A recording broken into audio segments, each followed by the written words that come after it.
marrow, and you can. It has marvelous things, right? You know what? Let me tell you like this. When we used to eat menudo, I don't eat it no more because try it. But my dad used to get the bone and he used to suck that fucking marrow out. That was his best. But guess what? That marrow heals you. And when you eat that menudo, it regenerates your cartilage. I don't know if you know that.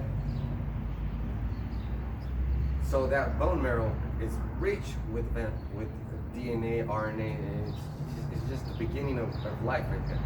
So if that bang goes into that bone marrow, changes all that fucking shit that's good and healthy, because those robots are gonna be working in. It's tearing down your ligaments. Tearing down your ligaments and messing up your immune system. Hey, but you're doing that yourself. That's why he's making you wear the mask. Because if you're shaking like that, that means that something's wrong with your brain, because your brain's supposed to send signals to all your parts. And if something's, like this, It's interrupting the signal. that means it's your nervous system. And let's say that signal's traveling to the nervous system. The nervous system's connected to the pineal gland. Yeah. See? That's the base of it. So let's say you got a car. Let's say this car. It has electricity, right? It turns on and it's running on electricity. If an EMP happens, it's gonna stop. If the alternator is bad, it's gonna stop. The alternator and the battery and the starter work together. You have one of those things fucked up, you're not gonna be able to start. That's why you're fucking shaking, looking like popping tacos, trying to do the Reed Street. That's fucked up, man. But you don't understand, man. You want to keep your job. You think Esau's out for you. Damn, man. Like in World War II, any vessel, like a tugboat, any vessel that was out in sea was commandeered and then would turn into a Navy ship. But those idiots never said like, oh, I don't want to do it. Why did they do it? Because they felt some sort of a responsibility, right? Because they all got coerced. And they took the burden upon themselves to fight for freedom. Not knowing that it's none of your fucking business. And then what happened? Those boats got destroyed. People got killed because they were had to do that. If Esau came over here and told me, look, either you go sign up for the military or you go to prison. If I was in the military, I'd be like, hey Osama, man, get me out of here. I'd be like, man, capture me. Or they just put one in my head. Yeah. If I was, fighting in the military, I would be hiding somewhere. I wouldn't be fighting for Esau because why? Because you're propagating. Oh, that's not a good word right there. You're propagating the beast. See, this right here, what we're doing, we're propagating Yahweh Shem Yahushai. And also, too, in the etymology, there's a word for overburden. See, and it says, too much, to put too much weight on, load with too great a burden. And it said Issachar is a strong ass, crouching between not one but two burdens. So that's an overburden. If you put too much on it, you got two of them. So we went in captivity in our own land, Yeah, that's double the burden. But the burdens keep on. But then we went in captivity over here too. So that's more burdens. Those burdens keep on stacking on top of each other. So that's the burden, right? That's the burdens, captivity. When Hernan Cortez came over here, he put us in captivity, and now we were born into captivity. So there was forced captivity, and then there's generational captivity. So let me explain. We're so far into captivity, you don't even know you're a slave. That's what I was going to get into. So let's talk about epigenics. That means that you're going to inherit the captivity. You're going to inherit my depression. You're going to inherit all those things that affected my life. Let's say like this. Let's say something like captivity, like 1515, Hernan Cortez came over and started killing and blah, blah, blah. That's going to go into the next generation. They're going to remember that. And then let's say right now, that's why you have are people in prison because they're all fucked up because of that continual oppression and that burden keep on stacking on top of each other generationally due to the epigenetics. So they keep getting inherited these feelings that they don't understand because it was put in there by the devil. Because once you're down, you're gonna stay down. Because what does Jake try to do? They try to hustle and get money and all this, but what happens? They get caught up, and then now they stay down. But what is the worst part about that? Jake doesn't listen. Jake doesn't remember. Because what about Tulsa, Oklahoma, 1921? What happened there? Remember Black Wall Street? They were doing good. They were doing real good, and then guess what? The United States Air Force dropped some bombs on Black Wall Street. See, they didn't want that. Yeah. So that's part of your new burden, Jake. I'm talking to you, Judites, you Negroes. You were oppressed so hard that you think nothing can keep you down. Like the worst shit happens to you, and then you're like, man, I'm still gonna keep trying in Esau's system. And then that's what it is. That's why you keep going to prison. You don't understand why you're so upset all the time.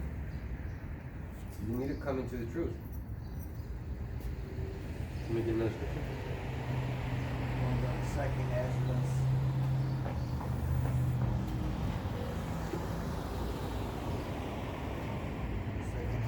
Chapter 13.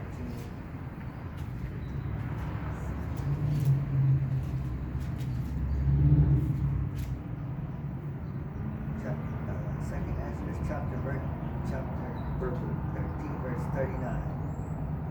Second Ezra 13 and 39, and whereas thou sawest that he gathered another peaceable multitude unto him. So there was a peaceable multitude. You know, this is talking about the Israelites, you know. And then it's gonna say who on the next one. Those are the 10 tribes which were carried away prisoners out of their own land in the time of Hosea the king, whom Salmanassar, the king of Assyria, led away captive, and he carried them over the waters, and so came they into another land. Dang, so it said those are the 10 tribes. So it's talking about the northern kingdom. Because it says they were carried away prisoners out of their own land. That was the first time that we were in a burden, because we were trying to keep the law, statutes, and commandments in our own land, but we couldn't. And there's proof of that in 2 Kings 17 and 3, but I'm gonna start at 2.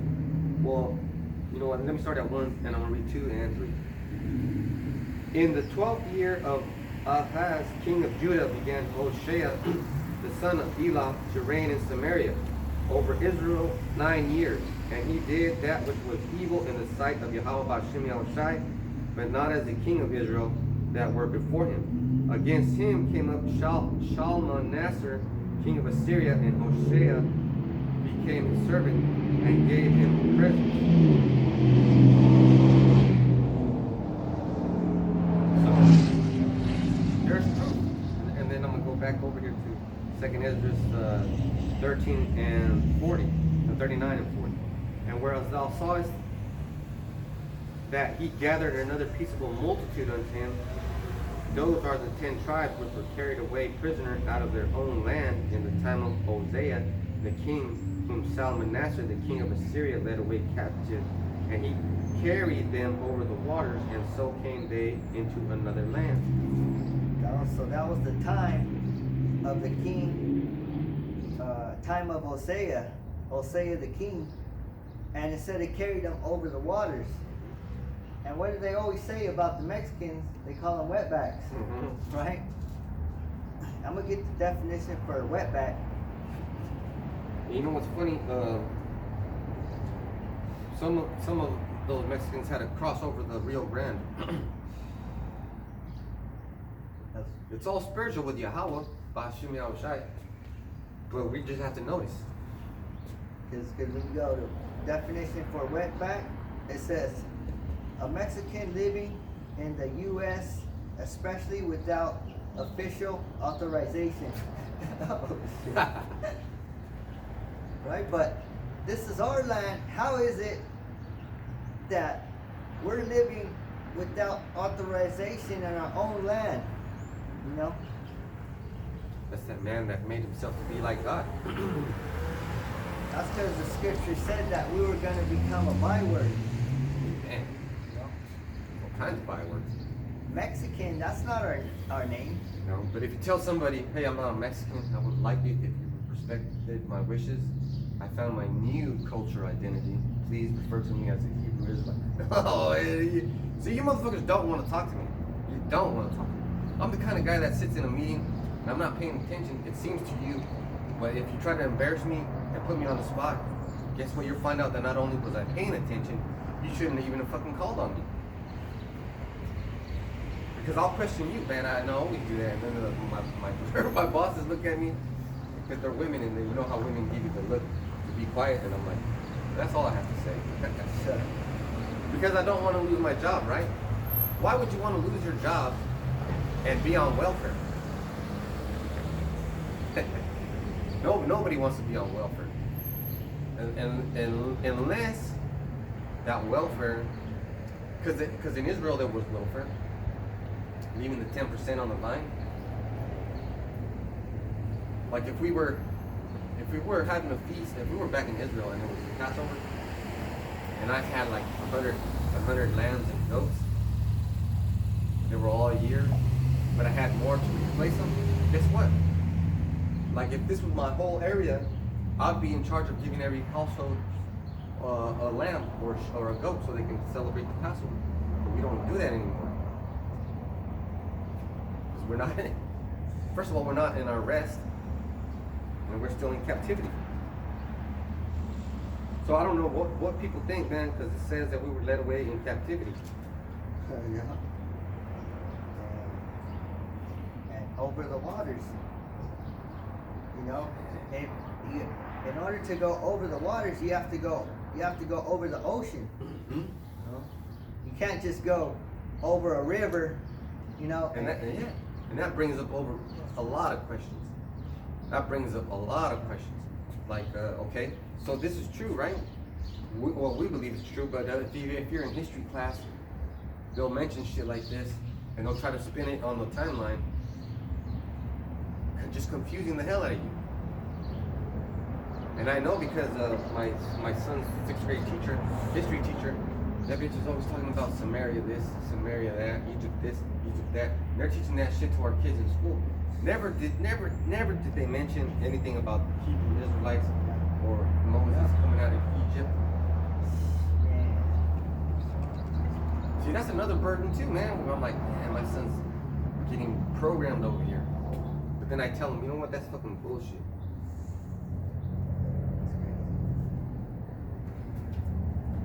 But the thing is that it's true. See, it's true that Hosea was king and Salmanasar was king of Assyria during the same time. That's true. But if they talk about it in college, they'll never mention Hosea. Never mention it. And you know what these devils do? They put little spins on it. They say Hosea, and then someone else will say Hosea, and someone else will say Saya. They're just fucking all confusing.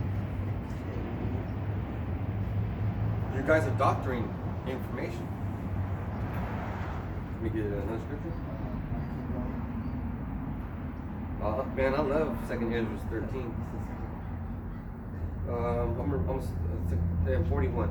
2nd Ezra 13 and 41. But they took this counsel amongst themselves that they would leave the multitude of the heathen and go forth into a further country where never mankind dwelt.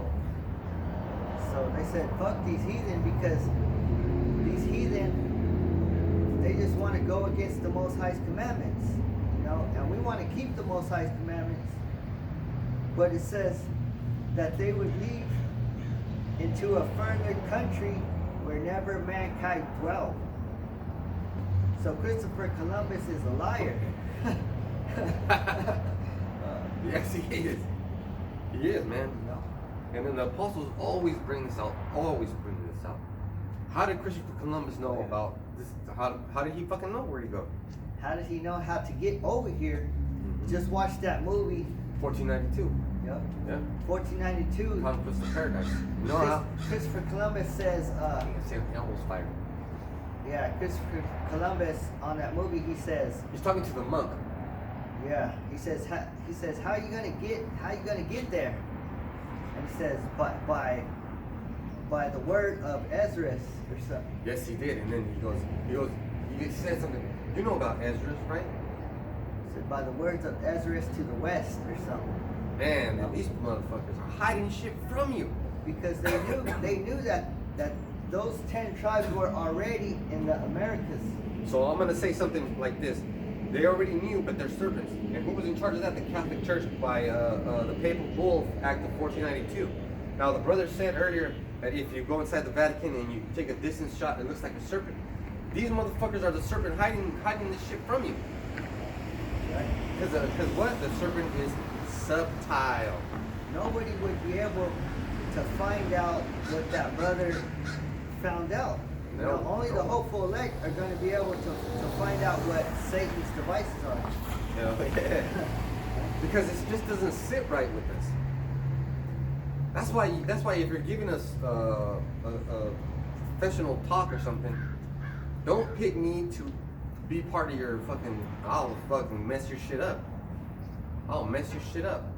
There was this lady doing a thing about That's the best way to be. Like act like you're weak when you're really strong. Yes, sir. And this lady was doing a professional speaking, and then she kept looking at me, but I would look away, and I would do this to her to let her know I was paying attention. You know, don't pick on me. Please don't pick on me. So then she picked on me, and then she went off on her own. She said, do you know that I'm in an open relationship? And then she said, my ancestors are the people from Spain that came to Florida. Wouldn't you like to take revenge on me? And I was like, get the fuck out of here, man. She really said that shit. That's fucking funny. I think that's funny because she told on herself. But that's how these heathens are. That's why we want to get away from these heathens. Damn nasty ass heathens, man. Christopher Columbus and Hernan Cortez, we brought over disease that's never gonna be cured unless the scriptures come true, and then we burn your ass up. Which they are gonna come true. That's why Christopher Columbus found it. And then Apostle Gabar always says that Christopher Columbus, he saw a chariot on his way to the Americas. That's how the chariot led him over here. That helped him too. So they call it St. Elmo's Fire. I think there's a movie called St. Elmo's Fire too. Yeah. Now the chariots, you should be very familiar with the chariots. Chariots are always around. And right now there's been a lot of sightings. My brother just posted a video. There was a fleet of chariots. See, brothers are seeing fleets of chariots. Yep. I seen a fleet of chariots, but that was.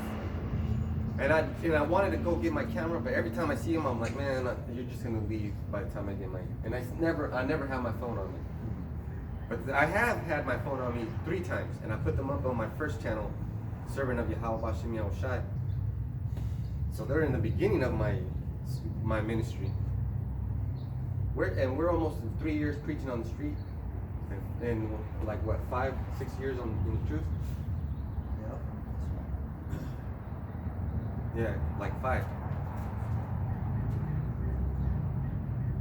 So 2nd Ezra 13 and 42, that they might there keep their statues which they never kept in their own land. Right. So when we came over here, the plan was to keep the law, statutes, and commandments. But it started getting wicked, you know. Over time. Yeah. Because what happened with the Israelites when we came out of Egypt? They were the first wave had to get killed. Second wave had to get killed.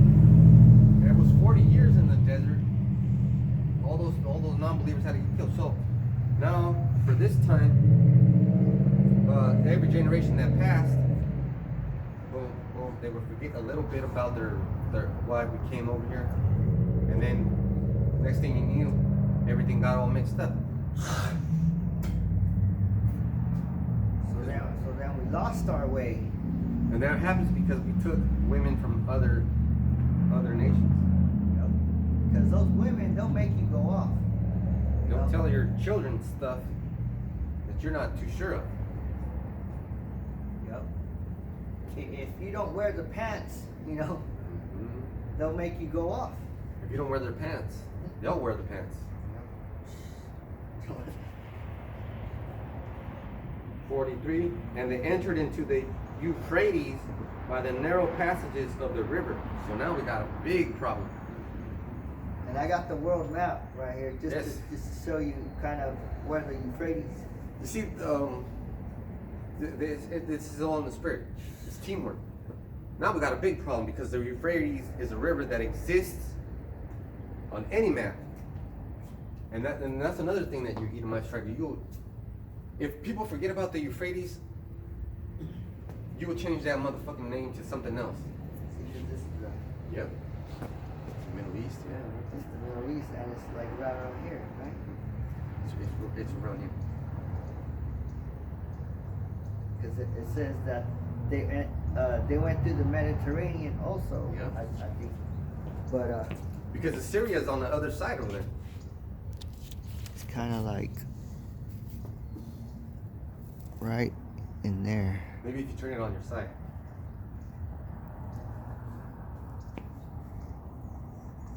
Oh, it's kind of like right in there, and they just came out like that. They came out. They came out and went down and all around underneath Africa, underneath South Africa, and came over here to the South America. That's right. So here's another one, but this one shows you where the river is actually at. So then they did go down all the way. See? So now let me show you. Now we got a fucking problem. Because you're telling my people that this never happened. You see that little location thing? That's the Euphrates River. And guess where it's located at? Ancient Syria. That's why you guys change shit around. Imagine if America was still called Arsaret, we would have a whole different conversation with everybody. So it said they went through the river Euphrates, so that's the river that they took that led out into the ocean. Yep. And they entered into Euphrates by the narrow passages of the river. For the Most High then showed signs for them and held still the flood till they were passed over. So the whole time when they were at sea, it wasn't, there wasn't no storm, it wasn't raining, because the Most High allowed them to go to the to that far country. Now we were talking about Issachar, right? The story is, why did we stop in that land area? Because we were following an eagle, a brown eagle, and the sign was that it landed on a cactus in the middle of a lake. And that's the city of Mexico, or in Ajuaro, Tenochtitlan. You motherfuckers don't know shit, man. I'm over here like on fucking 5 languages now, man. That's the history right there, You motherfuckers are. That's why we get so fucking mad. That's why we get mad. It's like you're ignoring the history, man. You're ignoring the history. You gotta know where you come from in order to where you're going. Apostle Guevara always says that if you don't know the history, the rest is a mystery. So this is Exodus 14 and 21. And Moses stretched out his hand over the sea, and Yahweh B'Hashem Yahushai caused the sea to go back by a strong east wind all that night, and made the sea dry land, and the waters were divided. The waters were divided. So that was a sign. That was a sign. There's a lot of signs in this book right here. It has another precept too. I'm gonna get it. Joshua 3 and 15.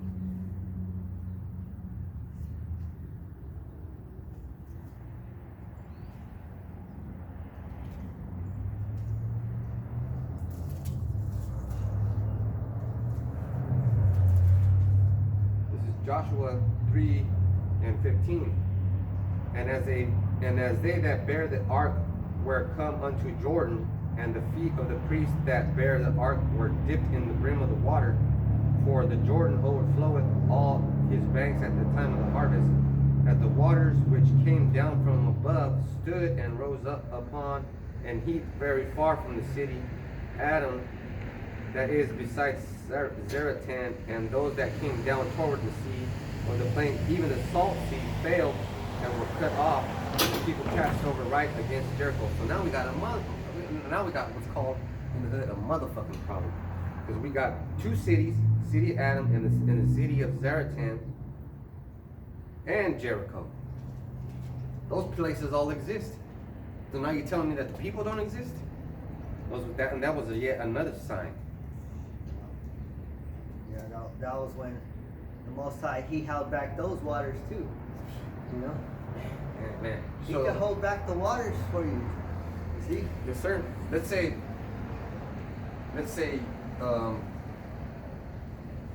there's a bunch of dirty air. Like there was, remember that one time that was dirty and we had to do inside? Well, there's a bunch of dirty air. Well, I'm gonna just use a real one. The three men that were tossed into that oven. The fire was hot, but the fire was burning. And I'm pretty sure that king made that king of Babylon was making his slaves touch the fire, make sure it was hot.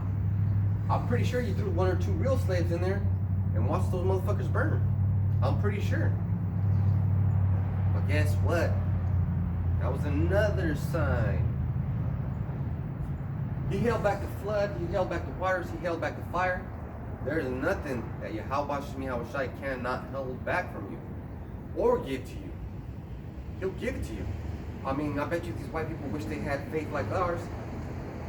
The same way he held back the fire is the same way he's going to hold back the fire of the nuclear missiles. You know? Yes, sir. Oh, and that's the same way we're going to get rescued. That represents, you know, those prophets that were in the fire. Mm-hmm. They got saved. They didn't get burned. This is the fire, man, because any bad thing can happen. And who's holding that situation from it happening? Yahweh Shai through the angels. Like when people are eating food, it's real easy for you to choke on food. Who's holding back that food from choking you? Before I came into the truth, I had a demon that would make me choke on food all the time. Too, I read something about if you eat too fast and you don't chew your food, that's why people have big stomachs. That's why they have guts. You know, Yeah. It's because it's not digesting right, like a pig. Yeah, and then it stays in your intestines tract. That's what causes your stomach problems. You gotta eat slow. You gotta eat slow, you gotta chew it, and then you gotta take a shit. You can't just be eating. I was always sick. I was always choking. Like 18, 19. Like we were at parties and I'd be drinking and I'd choke on a drink. I'd take a shot and I'd choke on the shot. I'd eat a strawberry and I'd choke on a strawberry. It was bad. It was bad. But guess why? Because I worship sweet Jesus. Yep. Your body wasn't, you know. It's not meant for that. Alright, so 2nd Ezra 13 and 45. 44? First, you want to go to 1 Chronicles 12, because 1 Chronicles 12 and 32 talks about, talks about more about Issachar. First Chronicles what? 12 and 32. First Chronicles 12.